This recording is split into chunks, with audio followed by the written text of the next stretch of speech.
Hi folks, you're with Tasteless today, your pushback channel, and thank you for joining this audio live stream.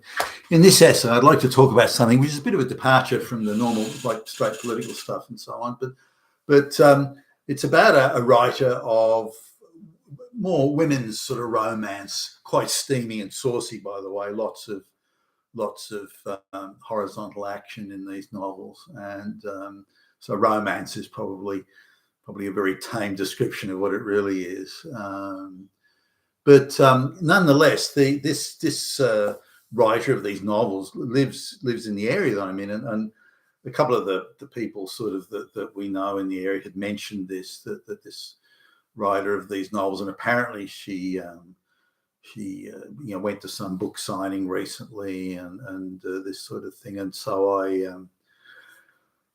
I've kind of got an interest in the literary side of things. But didn't really think much more about it. Hadn't met her, but somebody mentioned the title of the book. I think it was the people like across the road mentioned the title of the book. So just it came into my mind as I was sort of just like channel surfing on the internet. So I'll have a look at it. So I got onto Amazon and had a look, and you can read sort of selected odd pages in some of the books on Amazon or other book suppliers, and so and I thought it was quite graphic, and certainly was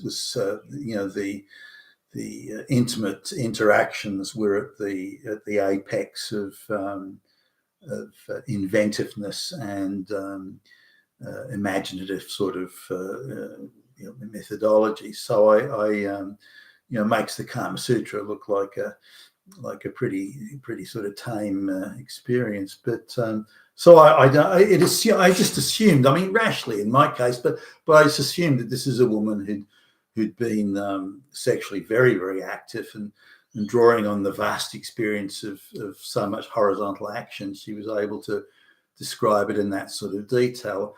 Now, that was the assumption I made. I've been sort of closer to I guess, the mainstream thing, and I've never done sort of the things that were suggested in there. I call sort of dates that I've had in the past where they've wanted to do things like choke me until I pass out and this, and I've never been comfortable with that. Never really wanted to do it, but that doesn't mean that others don't like. Nonetheless, I assumed that I kind of thought in my mind, like, this chick must have had a lot of fucks. That was kind of the image that I had in my mind. And I suppose I was channeling to some extent that TV show that was around years ago called Sex in the City.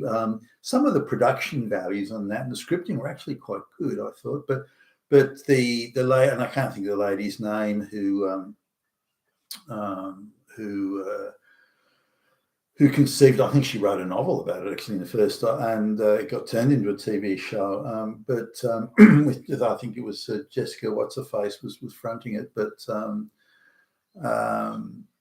she apparently did have a very active social life, and so quite a lot of the stories that were told in the Sex and the City and about the book were her genuine experiences, or at the very least things she'd observed.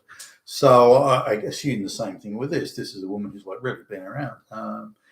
Anyway, I quite by accident I got to meet her, and I was just sort of nearby and was going out actually for the afternoon jog and or the evening jog, and a guy's dog sort of had run off, and so I helped him get the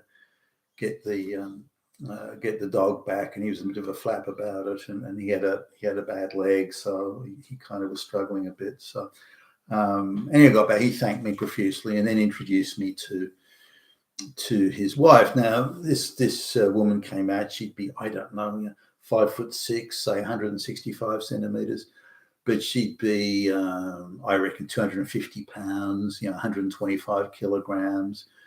She was really, really big, and she had some shorts on, and her legs are thicker than my body. And I'm 6'2" and weigh 200 pounds, and she was fucking big and quite unattractive to boot. like she didn't have sort of a pretty face or really good skin or something, like and was someone I think was maybe a bit of Asperger's. She didn't seem to be socially very capable. So anyway, that was he introduces me. And she's the fucking novelist. She's the writer of the steamy novels. I mean, for fuck's sake. And I'm thinking this chick's never been laid, and I can't imagine, given his health and her situation.